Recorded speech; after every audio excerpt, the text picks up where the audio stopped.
Good morning. Good morning. Yes, ഉഷാറല്ലേ? ഉഷാർ.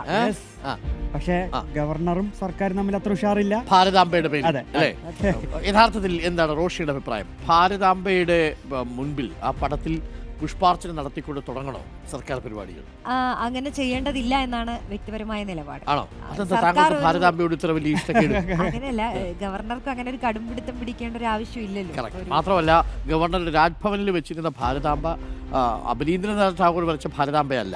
മാത്രമല്ല, അങ്ങനെ ഒരു ശീലമേ ഇല്ല എന്നുള്ളതാണ് RSS പറയുന്ന ഒരു ഭാരതാംബ ഒരു ഔദ്യോഗിക ചിഹ്നമേ അല്ല. നമ്മുടെ കൊടി പോലെയോ ഒന്നും ഒരു അശോക ചക്രം പോലെയോ ഒരു ഔദ്യോഗിക ചിഹ്നമേ അല്ല. നാഷണൽ ആവശ്യമില്ല ശരിക്കും. എപ്പോഴും ഒറ്റക്കെട്ടായി നിൽക്കുമ്പോൾ നമ്മൾ ഒരു കാര്യമല്ലേ അത് ഒരുമിച്ച് എടുക്കേണ്ട. അപ്പൊ ഞാൻ ഒരു ഉദാഹരണം പറയാം. അപ്പൊ നമ്മുടെ മുഖ്യമന്ത്രി നിലമ്പൂരിലെത്തി സംസാരിക്കുമ്പോൾ അത് ഇതിനോട് ചേർത്ത് വെക്കേണ്ടതല്ല, പക്ഷെ എന്നാലും നമ്മുടെ ചെഗുവേരയുടെ കൊടി കണ്ടപ്പോൾ മുഖ്യമന്ത്രി പറഞ്ഞൊരു കാര്യമുണ്ട്, ഇത് LDFന്റെ പരിപാടിയാണ്, അപ്പൊ ചിലതൊക്കെ ചെയ്യുമ്പോൾ ഒന്ന് സൂക്ഷിക്കണം എന്ന് പറയും. മാത്രമല്ല, ഈ ഭാരതാംബയുടെ ഒരു ക്ഷേത്രമുണ്ട് കേട്ടോ. ഒരുപാട് ക്ഷേത്രങ്ങളുണ്ട് ഇന്ത്യയിൽ. ആ ഒരു ക്ഷേത്രത്തിലെ ഒരു പ്രതിഷ്ഠ എന്ന് പറയുന്നത് ഈ അൺഡിവൈഡഡ് ആയ ഇന്ത്യയുടെ, അതായത് അഖണ്ഡ ഭാരതത്തിന്റെ മാപ്പാണ്.